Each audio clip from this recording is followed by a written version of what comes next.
cantar aqui a última canção, construir as nossas vidas em Cristo Jesus, toda essa construção, esse fundamento também é feito sem pressa. É sobre isso que a gente tem falado nos nossos encontros aqui da IP Parque.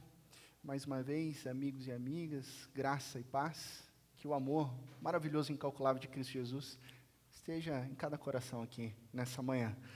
Eu vou perguntar para vocês se da semana passada para hoje já está um pouquinho mais desacelerado, né? Deu para dar pelo menos um toquinho de desaceleração? Eu digo um toquinho, digo um pouco, porque nós não podemos cair no perigo de nos apressarmos em desapressar, porque desapressar exige paciência e calma. A vida no ritmo da graça exige uma lentidão que é graciosa, exige, como diz o tema, calma. Por isso nós avançamos aos poucos, mas se você praticou o exercício da semana passada, que foi fazer as coisas de uma maneira mais lenta, percebendo o cuidado de Deus, o sustento de Deus na sua história, no seu trabalho, na sua família, então você certamente já deu alguns passos em direção à percepção da presença de Deus, e isso começa a modelar os nossos corações. Hoje, nessa manhã, eu te convido a você abrir a sua Bíblia ou acompanhar o nosso texto que será projetado aqui. O texto será do profeta Isaías. Isaías capítulo 61, do verso 1 ao verso 3. Isaías capítulo 61, do verso 1 ao verso 3. E diz assim a palavra de Deus: O Espírito do soberano, o Senhor, está sobre mim, porque o Senhor ungiu-me para levar boas notícias aos pobres, enviou-me para cuidar dos que estão com o coração quebrantado, anunciar liberdade aos cativos e libertação das trevas aos prisioneiros, para proclamar o ano da bondade do Senhor e o dia da vingança do nosso Deus, para consolar todos os que andam tristes e dar a todos os que choram em Sião uma bela coroa, uma bela guirlanda em vez de cinzas, o óleo da alegria em vez de pranto, e um manto de louvor em vez de espírito deprimido. Eles serão chamados carvalhos de justiça, plantio do Senhor para manifestação da sua glória. O tema da nossa reflexão hoje é esse: carvalhos de justiça. Feche seus olhos mais uma vez, vamos orar? Oh Deus, obrigado pela leitura da Tua palavra. Deus, nós te agradecemos o Teu cuidado, o Teu sustento e a Tua direção às nossas almas, muitas vezes apressadas, uma direção de calmaria, de lentidão graciosa. Nós queremos sim viver nos ritmos livres e leves da Tua graça. Fala conosco através da Tua palavra. Estamos aqui abertos, prontos para ouvir a Tua doce voz. Em Cristo Jesus que nós oramos. Amém e amém. A vida acelerada, ela pode ser muito bem disfarçada pelas mais diversas ocupações e atividades das nossas vidas. É muito comum nós nos orgulharmos sobre o quanto a nossa vida é atarefada. Mas sem a devida margem sustentável, isso nos leva a desenvolvermos uma alma acelerada, uma alma distraída, uma alma divagante em diversos pensamentos, mesmo quando você está preenchendo com coisas até de lazer que você gosta de fazer. Porque o excesso e descontrole dessas diversas atividades e diversos pensamentos acelerados é o que nós chamamos hoje de ansiedade. Assim, eu quero começar com uma pergunta inicial: como viver em confiança? Nós acabamos de cantar: eu quero construir a minha vida em Ti, eu quero confiar somente em Ti. Como que se confia em Deus se a vida anda acelerada? E esse acelerar impulsiona uma ansiedade. Como? Como nós resolvemos esse dilema? O ritmo acelerado da vida, ele pode ser retratado com essa pequena bexiga aqui. Ela é a sua vida. E aí a sua vida é que você tenta preencher como? Com o seu próprio esforço. E aí você vai enchendo ela com o quê? Ocupações. Horas e horas de trabalho. A responsabilidade de pagar boletos. Você enche com estudos, diplomas e outros cursos que vão acrescentar a sua dinâmica profissional. Você também tem que encher com a educação dos seus filhos. E você tem que investir, colocar mais força para resolver aqueles relacionamentos, né? Aqueles dilemas relacionais. Opa! Opa!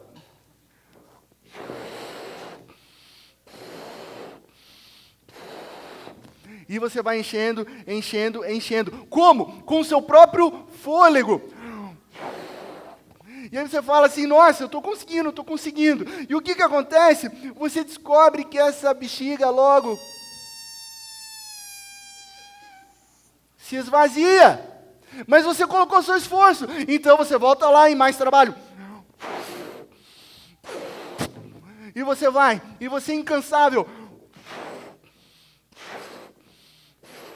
Com o seu próprio fôlego, e tem gente já tapando o ouvido aqui, né? Porque você vai colocando tanto esforço, que uma hora, o que pode acontecer? A sua vida estoura, o seu emocional estoura, e se ele não estourar, o que acontece? Ela vai esvaziar de novo, e tomara que não acerte ninguém, foi no seminarista nele, pode. Está tudo programado, né? Então, isso, você vai entrando nesse ciclo ad infinito, onde eu me cansei aqui um pouco, né? Porque não estava esperando que essa bexiga fosse tão grande, né? Essa bexiga veio lá do parquinho, não me avisaram que era de alta polegada, né? Enfim, e você vai gastando e investindo os seus próprios esforços, o seu próprio fôlego. A imagem que eu quero que você capte é isso, sobre você colocar numa repetição infinita o seu fôlego, como se o seu fôlego resolvesse todas as coisas. A pressa nos faz pensar que se a gente encher as nossas vidas com as nossas próprias forças, com os nossos próprios fôlegos, a gente vai resolver, quando na verdade, o que a gente precisa? Nós precisamos do fôlego de Deus. O fôlego de Deus. É com essa verdade que o texto que nós lemos começa. Ele diz o seguinte no primeiro verso: o Espírito do Senhor, o soberano, está sobre mim. O Espírito do soberano, o Senhor, está sobre mim. O Espírito de Deus, que é no hebraico ruach, que é no grego pneuma, e que significa vento, significa fôlego, significa o ar que enche não somente os nossos pulmões, mas enche a nossa alma. Esse fôlego, esse vento, esse ar está sobre o ungido de Deus para proclamar as boas novas. O texto de Isaías 61 não diz quem é esse ungido, não diz quem é esse profeta, mas ao mesmo tempo, para ser ungido, ele tem que ser rei, porque a unção se dava nos reis. Quem que é esse sacerdote? Quem que é esse profeta? Quem que é esse rei que proclama as boas novas? Ou seja, para trazer e fazer algo que vem de Deus, é o próprio Deus que enche com sua força, é o próprio Deus que sopra com o seu fôlego, com a sua presença, com o seu Espírito. Deixe-me te dar um contexto breve de onde se encontra esse capítulo 61. Esse capítulo todo é sobre a proclamação das boas novas de salvação. Se você em casa lê ele completo, você vai perceber que os 3 primeiros versos que lemos é a proclamação das boas notícias, do Evangelho, aos pobres, aos de coração quebrado, destruído, aos cativos, aos prisioneiros, a todos que andavam tristes, a todos que estavam com o coração amargurado em luto, porque todos eles tinham passado, naquele momento histórico, pelo exílio da Babilônia, mas ainda enfrentavam toda aquela questão de dificuldade, de como viver a partir de agora, na pobreza, e num desânimo, de uma saudade do que era, o que foi destruído, né, daquilo que era antes da destruição. Então, a partir do verso 4, a mensagem assegura a esperança de uma nova vida disponível pela graça do Senhor. E os versos finais, de 8 a 11, a palavra do Senhor garante a certeza de que a alegria e as bênçãos do Eterno são para sempre. Mas a pergunta que eu quero fazer nessa manhã é: a quem é dada essa mensagem de salvação. E como ela é expressa?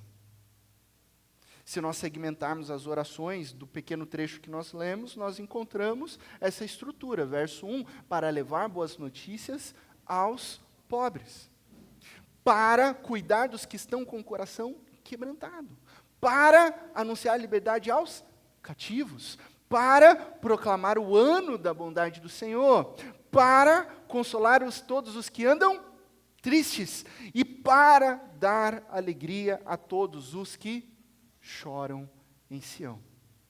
Tais características negativas são tão gerais que fica difícil vinculá-las tão somente ao momento histórico pós-exílio. Afinal, o justo sofre. O justo é maltratado em toda a história humana, desde que o pecado entrou na humanidade, entrou no mundo. Então, quem são os aflitos? Quem são essas pessoas que têm o coração quebrantado, os cativos, os tristes hoje?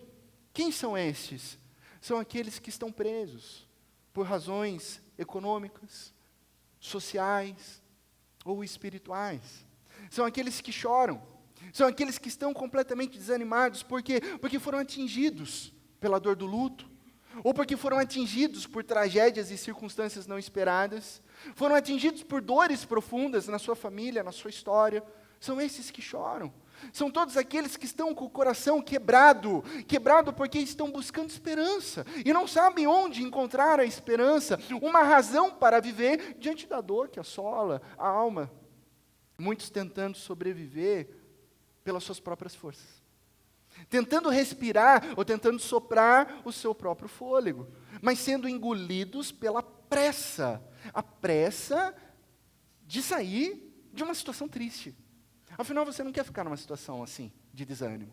Então, o teu coração se apressa para que você consiga sair dessa atual conjuntura, né, de tristeza e dor. Situação que mesmo diante de Deus, preste atenção nisso, mesmo diante de Deus, se torna muito difícil se tiver pressa ali, se tiver uma afobação ali, se tiver um coração acelerado ali.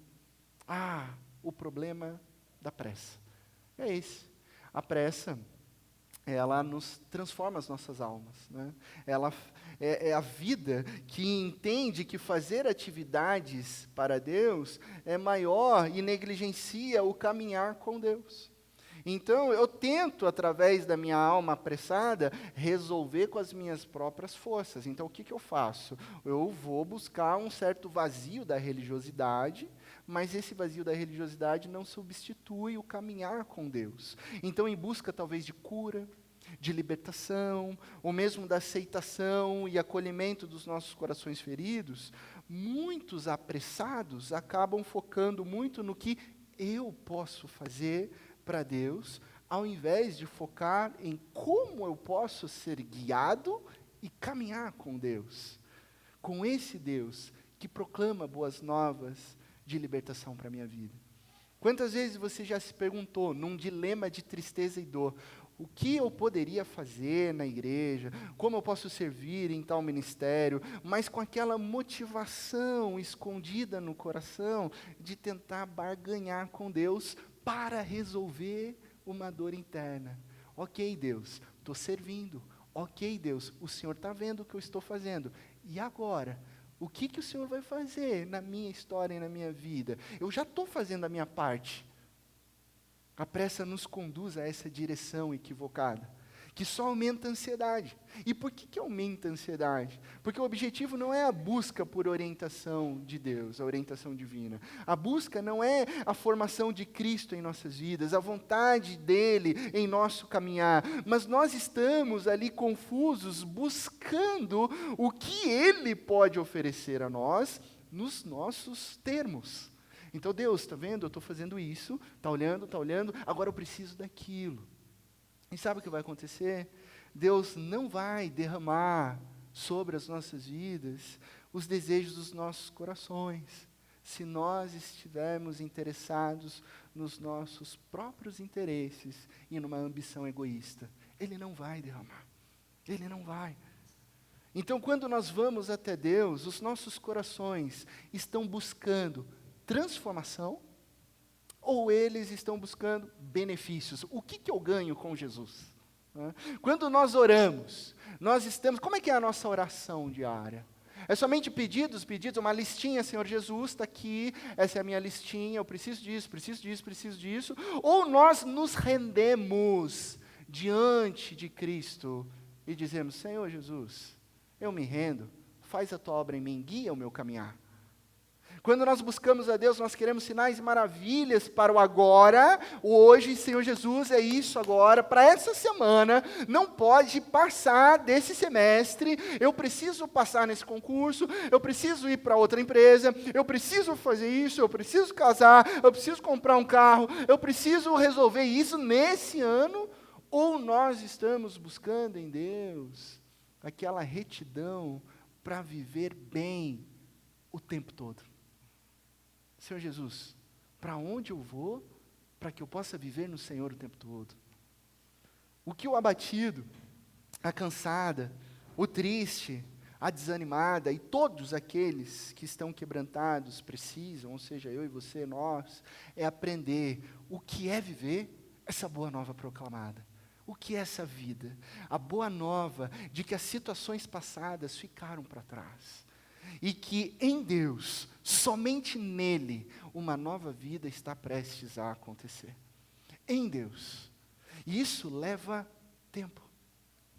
Isso nos conduz a uma alma sem pressa, para aprender a viver a vida que Deus oferece para mim e para você. Sabe, amigos e amigas, alguém já disse, e você conhece talvez esse ditado, que a pressa ela é inimiga da perfeição. Eu sabia que você conheceria isso.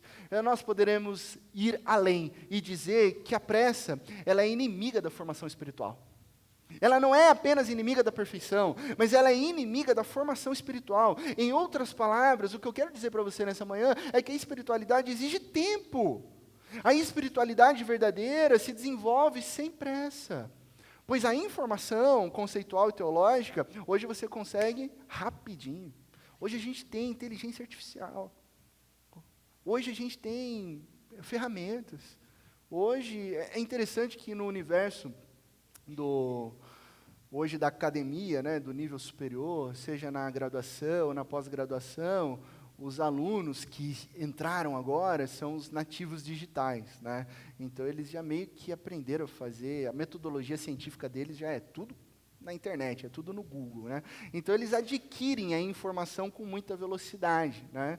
E isso faz com que eles se tornem arrogantes e saibam de tudo, né? Eles olham para os professores e falam assim, eu sei fazer isso daí. Então, hoje não é incomum você encontrar no primeiro, segundo ano de graduação e perguntar, aquela famosa pergunta, né, que os professores antigos fazem para os calouros. E aí, o que você está pensando em fazer aqui nesse curso, por exemplo, de enfermagem aqui na Unicamp? Parabéns que você passou, né, por exemplo. Né? Aí a aluna do primeiro semestre responde, não, eu estou aqui, professora, porque terminando eu vou dar aula na Unicamp. Ela está no primeiro semestre, né? Ou o aluno fala assim, não, isso que o senhor está dando aula, eu sei fazer melhor. Por quê? Porque há uma geração que entendeu que a informação é muito fácil de se ter, mas não percebe que existe um caminho a ser percorrido da formação. Qual que é o seu desejo aqui nessa empresa? Você entrou na empresa, fez aquela entrevista. Não, eu estou até com meio... olhando para o tempo aqui, eu quero ver o meu plano de carreira, porque daqui 2 anos eu quero ser o diretor executivo dessa empresa. Porque eu sei fazer o que o diretor sabe. Eu sei o que ele está falando. Eu sei o que ele... Eu já sei como é que é a reunião, do começo ao fim. Claro que você sabe, você tem a informação, mas você esqueceu de percorrer o caminho da formação. Então, essa pressa, ela é inimiga da formação e da formação espiritual. Por quê? Porque a formação da alma, a formação do espírito, o aprendizado, você adquire como? Caminhando com Cristo, aprendendo com Cristo Jesus, crescendo com Cristo Jesus. Mas eu sei o que é domínio próprio, eu sei o que é bondade e fidelidade, eu sei o que é mansidão, eu sei o que é alegria. Tá, mas pratique isso no dia a dia, se você sabe, então. Aí exige formação. Então a resposta para os nossos corações apressados está em quem? Em Cristo Jesus. Jesus é o ungido de Deus.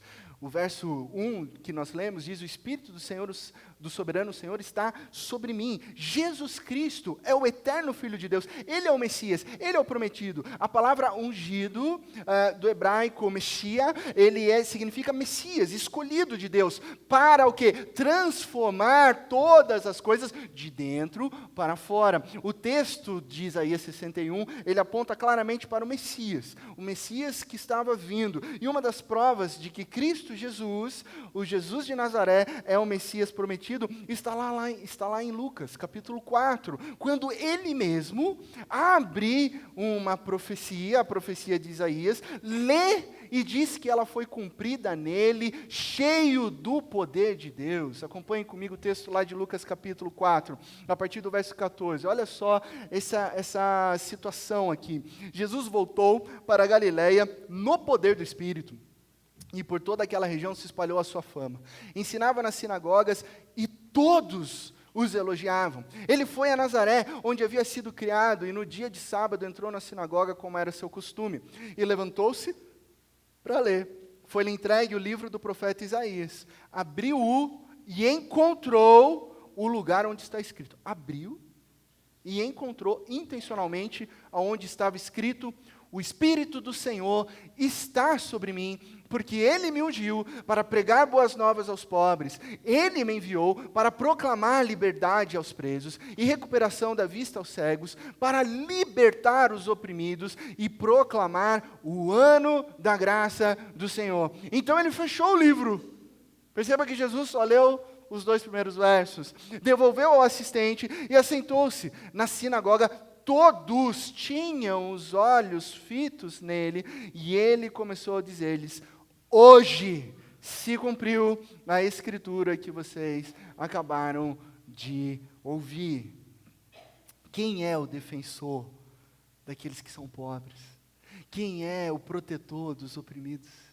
Quem é o enviado de Deus para curar as feridas do seu povo? Quem é o que liberta as pessoas de todo tipo de opressão do pecado, de escravidão do pecado? Quem é que conforta os corações daqueles que choram a dor do luto? Quem é que traz paz e cura aqueles que sofrem em depressão? Quem é que provê uma bela e maravilhosa guirlanda na cabeça, ao invés das cinzas do sofrimento? Quem é que troca o pranto por um óleo, mas esse é o óleo da alegria, que transforma o espírito deprimido em alma que vibra, que canta, que se alegra e que rompe em louvor e adoração? Quem é que possibilita o renovo, o início de uma nova vida? Quem é que tem toda a autoridade de Deus nos céus e na terra para falar, para transformar e agir sobre nós no poder do Espírito Santo? É Ele, Cristo Jesus, o ungido de Deus, enviado pelo Pai e que cumpriu toda a Escritura. É Ele. Ele conhece o nosso interior. Ele conhece as suas lutas. Ele conhece as suas dores. Ele sabe, inclusive, sobre o seu coração apressado. E por saber disso, Ele te chama a ser formado nele, a ser preenchido pela presença dEle, e a entender que o maior recurso que você precisa para viver uma vida plena e abundante, afinal é isso que Jesus oferece, é a presença de Cristo. É para isso que Ele veio, para trazer salvação, libertação, redenção. Para mergulharmos de verdade na presença de Jesus, precisamos de, o quê? Calma, porque só no silêncio da alma ouvimos Deus falar. Se a sua alma é barulhenta, assim como a minha, a gente precisa disciplinar a alma no silêncio, para ouvir Deus, para ouvir a verdade, para sermos preenchidos pela presença de Cristo Jesus. E isso se faz na calma. Quando Jesus disse: o Espírito do Senhor está sobre mim, o segredo messiânico, o segredo da vida de Jesus, foi revelado ali. Seus 30 anos de silenciosa preparação. Sua vida de oração, desde a infância, revelada no dia do batismo. A confirmação da sua vocação, através do ouvir da voz do Pai. A sua espiritualidade, que havia sido provada no deserto, ali nas folhas anteriores, se você voltar ao texto, você encontra ali. E agora, depois de anos de oração, anos de estudo das Escrituras, reflexão e meditação, seu ministério se torna público só agora, com 30 anos. Sendo que a gente tem um episódio de Jesus com 12 anos já ensinando os mestres da lei. Com 12 anos. Mas ainda assim ele continua a sua preparação em silêncio, ano após ano, refletindo, orando e buscando. E agora, no poder do Espírito de Deus, ele está derramando graça, palavras de graça. Como você deve ter percebido, Jesus citou ipsis verbis, o texto de Isaías 61. Por quê? Em outras palavras, Jesus estava dizendo, eu sou este ungido, eu sou o Messias, é isso que eu estou falando a vocês, é isso que eu vim fazer. Jesus optou por não continuar a leitura do pergaminho. Interessante isso, né? Mas se ele continuasse, ele chegaria no versículo 3, que diz, e eles serão chamados carvalhos de justiça, plantio do Senhor, para a manifestação da sua glória. Mas Jesus parou ali no ano da bondade do Senhor. Por que Jesus não leu? Por que será? Um dos motivos é porque Jesus estava instaurando ali o ano da bondade do Senhor. Ele veio, a primeira vinda dele é para trazer salvação. O dia da vingança, esse está reservado ao dia da volta de Cristo Jesus. Depois ele vai explicar, no mesmo Evangelho de Lucas, se você é um curioso da Bíblia, e nós amamos isso, se dá um pulinho lá, capítulo 21. Ele vai falar sobre o dia da vingança. Mas aqui o ministério dele agora é salvação. Julgamento é depois, na segunda vinda. No texto não diz o porquê, mas a vida de Jesus, a partir desse momento, foi dedicada a chamar e transformar o quê? Pessoas quebradas, pessoas contritas, pessoas excluídas, pessoas desanimadas, pessoas maltratadas, pessoas oprimidas, chamar todas essas pessoas para serem transformadas em carvalhos de justiça. E para mim essa metáfora, carvalhos de justiça, é uma imagem de aprendizado, que nos explica o porquê Jesus não continuou a leitura, pois Jesus começou a formar carvalhos de justiça. Tá, pastor, o que isso significa? Não se faz um carvalho de justiça em um dia. Necessita tempo, necessita caminhada, necessita intencionalidade, necessita de lentidão graciosa, necessita de calma. O que Jesus nos ensina é que todo necessitado não encontra simplesmente sua necessidade suprida no Messias, e então se esvazia novamente como a bexiga, o exemplo da bexiga aqui. Esse foi, infelizmente, o resultado da multidão, né? A multidão ia atrás de Jesus. Por isso que Jesus, ironicamente, evitava as multidões, né? A multidão aparecia lá. Não que Jesus não tivesse compaixão, porque Jesus tem compaixão para algumas pessoas que estão ali dentro da multidão. Ele falou, né? Elas estão perdidas, como se estivessem sem pastor. Só que a multidão, ela quer o sinal, ela quer o milagre, ela quer o oba-oba, ela quer a festa. Ah, ele dividiu, compartilhou e multiplicou o pão. Valeu, Jesus. A gente se encontra quando eu precisar de novo. E a multidão não segue Jesus. Não caminha com Jesus. Não aprende com Jesus. A formação espiritual não é para a multidão. Já parou para pensar nisso? Não é para a multidão. É para discípulos e discípulas de Jesus. Eu, como pastor, às vezes fico numa crise, né, de tentação pela multidão. Eu e todos os meus colegas. Qual que é essa tentação pela multidão? Porque a cultura pós-moderna tem colocado na nossa mente que uma igreja saudável é uma igreja que tem 1000 membros, que tem estrutura, que tem fumaça, que tem sei lá o quê, papapá, café e tantas outras coisas. Pô, isso é uma igreja que está vingando, né? Aí os pastores começam a conversar entre si nas reuniões e um começa a falar, quanto arrecada a sua igreja? Não, minha igreja está arrecadando 500 mil mensal. E a sua? Não, estamos com 10 mil de arrecadação, 10 mil pessoas, todos os domingos e tal, a gente agora está fazendo isso, está construindo, tá, mas qual é o nome daquele membro que teve a vida transformada, de oprimido, de cansado, para carvalho de justiça? Ah, não, nome a gente não sabe, a gente conta números, porque números contam. O que importa são números, o que importa são a quantidade. Será? Jesus evitou a multidão, Jesus evitou a quantidade, Jesus focou em discípulos e discípulas. Um pequeno grupo que leva tempo para ser formado, para Jesus trabalhar no coração deles, transformar em cavalos de justiça. Deus não nos quer encher como bexigas, para logo nós nos esvaziarmos. Deus quer nos plantar como carvalhos, que crescem com estrutura e com força.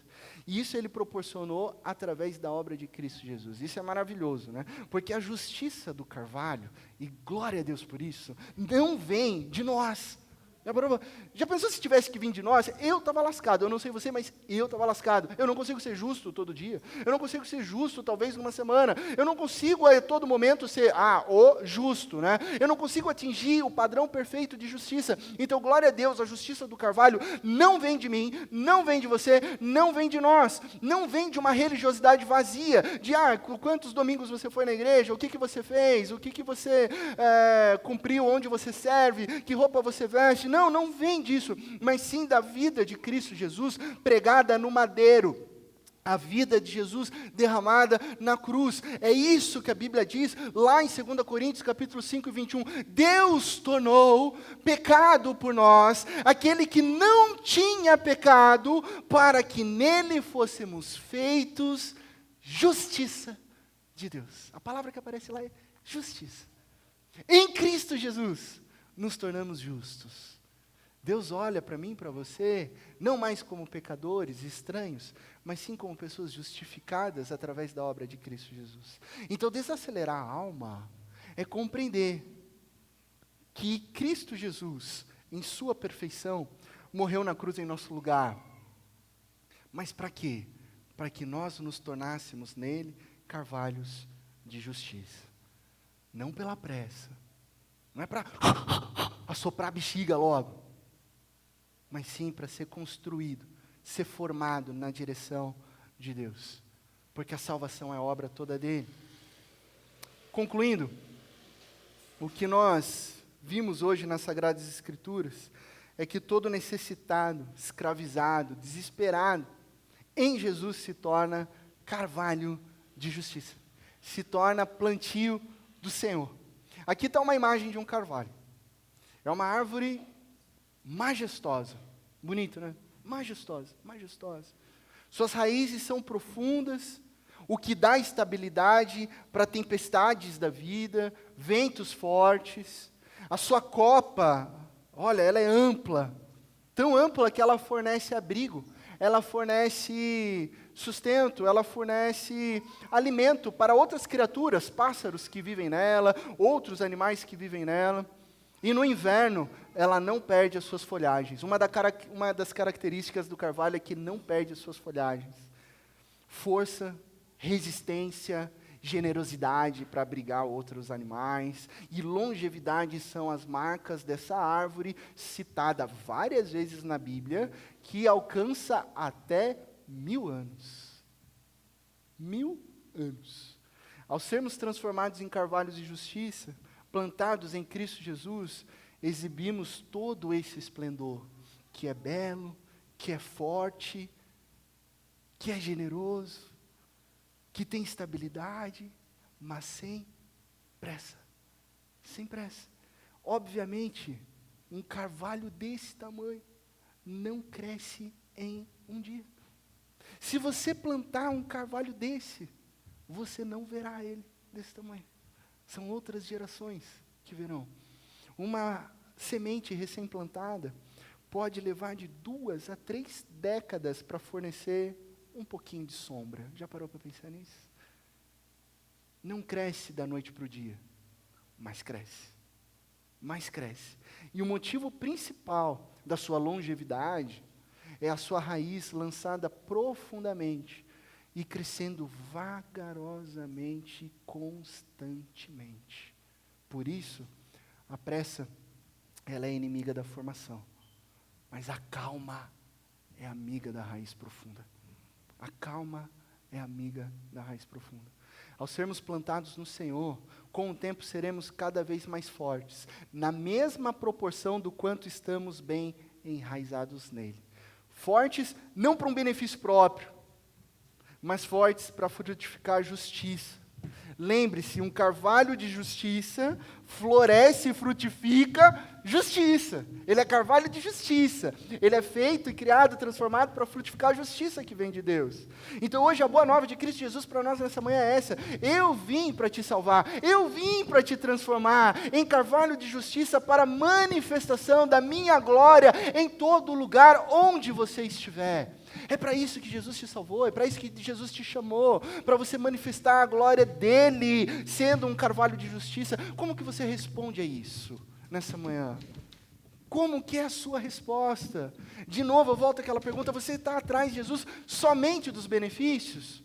É isso. Ai, Jesus, eu quero prosperidade. Ai, Jesus, eu quero saúde. Ai, Jesus, eu quero tal coisa, eu quero tal coisa, eu quero tal coisa. Ou você está rendido a Cristo Jesus, ou você entrega a sua alma para ser formada nele. Talvez nessa manhã você olhe para esse texto e fale assim, pastor, eu acho que eu não me sinto ainda como um carvalho. Eu me sinto mais como o oprimido, como a aflita, como o pobre, como talvez a deprimida, ou aquela pessoa que está enfrentando luto. Ao olhar para essa palavra, o Espírito te lembra hoje que Jesus já te plantou. Que não importa a situação que você se encontra hoje, Ele está cuidando de você. Ele está te sustentando. Ele está te chamando, mesmo nesse momento de dor, a você firmar as suas raízes nele, para que você se torne a mais bela, o mais belo carvalho de justiça. Pastor, quanto tempo isso leva? O coração ansioso levanta essa pergunta, né? Eu pensei nisso também, para escrever isso. Quanto tempo isso leva? Na minha opinião, bíblica e experiencial, eu sei de 2 coisas só, que não acontece com pressa, mas certamente acontece, porque Deus não falha. Quanto tempo leva? Não sabemos. Sabemos que não acontece com pressa, mas certamente acontece, porque a palavra de Deus não falha. Que Deus te abençoe, na mais absoluta certeza de que em Cristo Jesus todas as coisas ficarão bem. Feche os teus olhos nesse momento. E eu quero fazer um convite para que você olhasse para o seu coração. Fizesse uma análise se você está mais próximo de um carvalho esplendoroso, ou se talvez você esteja mais próximo de uma alma aflita, cativa, triste. E nesse momento, coloque o seu coração diante de Deus. Diga a Ele, Deus, eu não quero viver na pressa. Obviamente eu quero sair dessa situação triste. Obviamente eu quero sorrir de novo. Mas eu não quero fazer isso do meu jeito. Eu quero me render e colocar diante do seu jeito, da sua vontade. Porque os seus planos são planos alegres. Os seus planos são planos bons. Os seus planos, Senhor, são planos de esperança. Então eu sei que eu vou voltar a sorrir. Eu sei que a minha esperança não falha, porque a minha esperança é Cristo Jesus. E eu quero, ó Deus, ser transformado em carvalho de justiça. Ó Deus, diga a Ele, eu espero no Senhor. Ó Deus, eu confio no Senhor. Ó Deus, eu me rendo ao Senhor. Eu coloco diante da cruz as minhas dores, a minha ansiedade, a minha luta contra a depressão, a minha dor do luto, a minha aflição, os meus temores. Eu coloco diante do Senhor e digo, eu confio em Ti. Porque eu sei que no Senhor eu me tornarei carvalho de justiça, para a manifestação da Sua glória. Eu sei que eu já estou crescendo no Senhor. Frutifique em mim, ó Pai, o Teu fruto, o Teu querer e a Tua vontade. Diga ao Senhor, eu espero em Ti.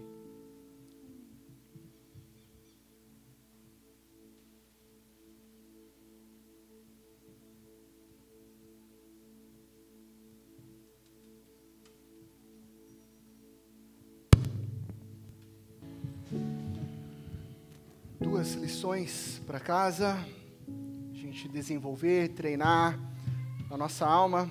A primeira lição é essa: frutificar a justiça exige tempo. Em nossas agendas, nunca temos tempo. Vamos trabalhar com essa situação, a gente não tem tempo, não temos tempo. Não encontramos tempo, muitas vezes, para lazer, não encontramos tempo, às vezes, para a família, e não encontramos tempo para frutificar. Seja sincero contigo, ninguém tem tempo, ok? Por isso, nós precisamos criar tempo. Você vai acabar com essa desculpa de não tenho tempo. Não, ninguém tem tempo, você vai criar tempo, você vai gerir a sua agenda. Você vai criar tempo, mas não somente um tempo, você vai criar um tempo sem pressa, para aprofundar as suas raízes em Jesus. Crie tempo sem pressa. Essa semana, medite no Salmo 1. Leia, releia, memorize, tente trazer ao seu coração, decorar. Eu gosto dessa expressão decorar, porque de cor é uma raiz latina, de córdia, cardia, é de coração. Então, quando você decora, você traz para o coração, por isso que você não esquece. Na mente você esquece, mas quando você decora de coração, você guarda. E faça essa oração ao longo da semana. A cada dia, Senhor, como eu posso me abrir para que o Espírito Santo frutifique em minha vida? O Senhor me chamou de carvalho de justiça. Como eu posso ser guiado pelo Senhor para frutificar? A segunda lição é essa: frutificar a justiça exige intencionalidade. Não dá para ficar sentado esperando frutificar. Ao pensar suas necessidades, angústias, dons, serviço, vocação aqui na IPPAC, suas ações no trabalho, suas atitudes na família, na escola, você tem feito tudo isso para receber um benefício de Jesus? Como se Jesus fosse o gênio da lâmpada, como se Jesus fosse um tipo de cartão VeroCard, multibenefício, alimentação, saúde, segurança? Ou você tem vivido com palavras e ações para aprender o ritmo da graça na sua vida? Nessa semana, coloque intencionalidade como em ações de justiça, para se enraizar nele. E quando você coloca a intencionalidade em ações de justiça, você vai se enraizar em Cristo Jesus. Só que você vai ser condicionado a ter menos pressa.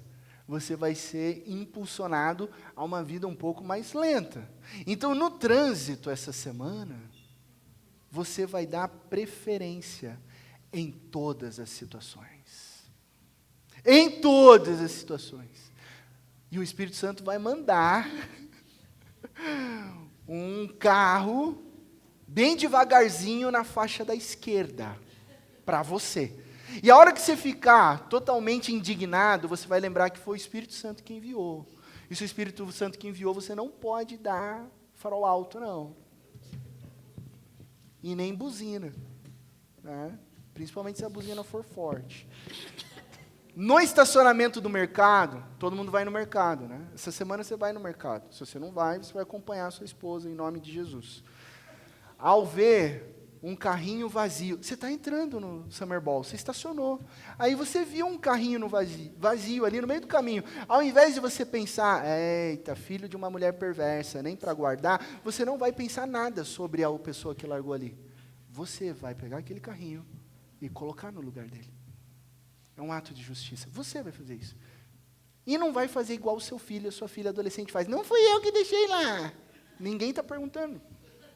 Você vai fazer um ato de justiça. Ao encontrar com alguém se dedicando no serviço, sabe? Você está fazendo as suas coisas, aí você foi na padaria, você foi muito bem atendido. A pessoa te deu um sorriso, a pessoa te atendeu bem. Você foi no posto de combustível, o cara chegou, e aí, patrão, vamos completar? Você ficou sabendo que tem um cupomzinho aqui, ele foi legal com você, você percebeu? O que você vai fazer? Elogie o bom serviço da pessoa. Fale, cara, que bom que você me atendeu hoje. Você atende muito bem, você faz muito bem aquilo que você está trabalhando aqui. Em casa, na sua dinâmica familiar, sirva com alegria, ao invés de reclamar quando alguém pedir um favor. Você não vai reclamar. Você não vai falar, por que não faz você? Por que você deixou aí então? Você não vai colocar nenhuma justificativa. Você vai falar assim, sim, amor, era isso que eu estava esperando. Te servir com alegria. Obrigado pela oportunidade. Sim, papai. Sim, mamãe. É claro que eu vou arrumar o quarto. Eu estava esperando a senhora perguntar para eu poder exercitar aquilo que o pastor falou domingo. A senhora é uma enviada de Deus, né? Um anjo do Senhor. Então, na dinâmica familiar, a gente vai servir com alegria. A gente vai, com pequenas ações de justiça, impor um ritmo mais lento. É claro, você tinha outra coisa para fazer. Você estava saindo de casa depressa, mas alguém te pediu para fazer alguma coisa e você vai parar com a pressa para fazer, para servir. No mercado, você chegou, tem que fazer o almoço, mas você viu um carrinho. E justo na semana que o pastor deu esse exercício, tinha 5 carrinhos ali. E aí você fala, faço ou não faço? O pastor não está vendo, mas o Espírito está, né? Então você vai ser obrigado a desacelerar. Então eu vou ter que desacelerar. E sabe, essas coisinhas bobas, parecem bobas, mas são pequenos atos de justiça, que são frutos de carvalho de justiça. A sua vida, o seu ritmo vai ser mais lento, mas será mais gracioso, porque você foi chamado por aquele que é ungido de Deus, o eterno Messias prometido, de carvalhos de justiça. E os seus frutos na sua vida revelarão quem você de fato é, para a manifestação da glória de Deus. Amém? Coloque-se de pé, quero orar por você.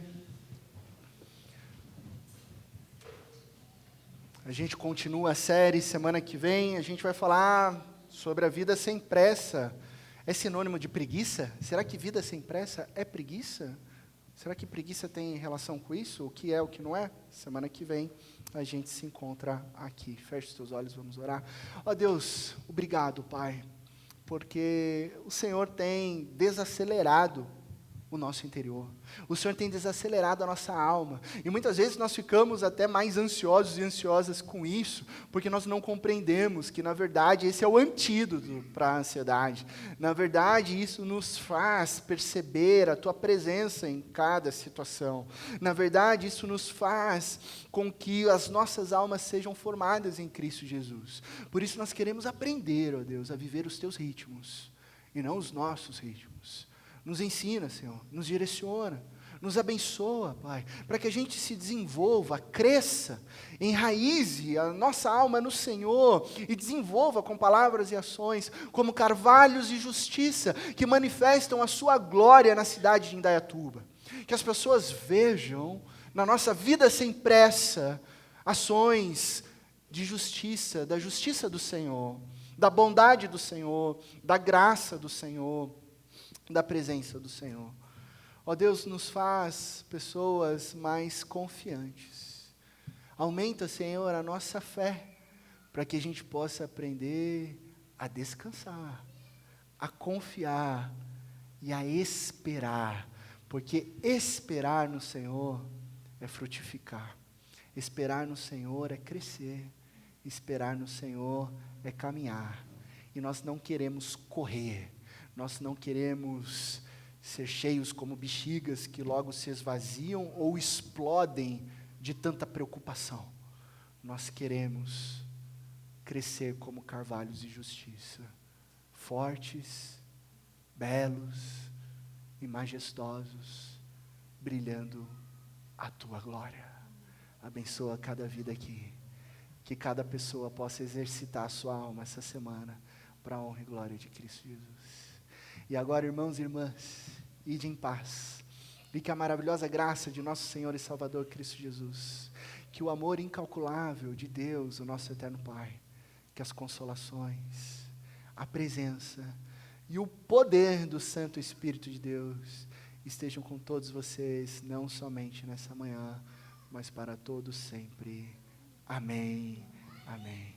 Que Deus te abençoe na mais absoluta certeza de que em Cristo Jesus todas as coisas ficarão bem.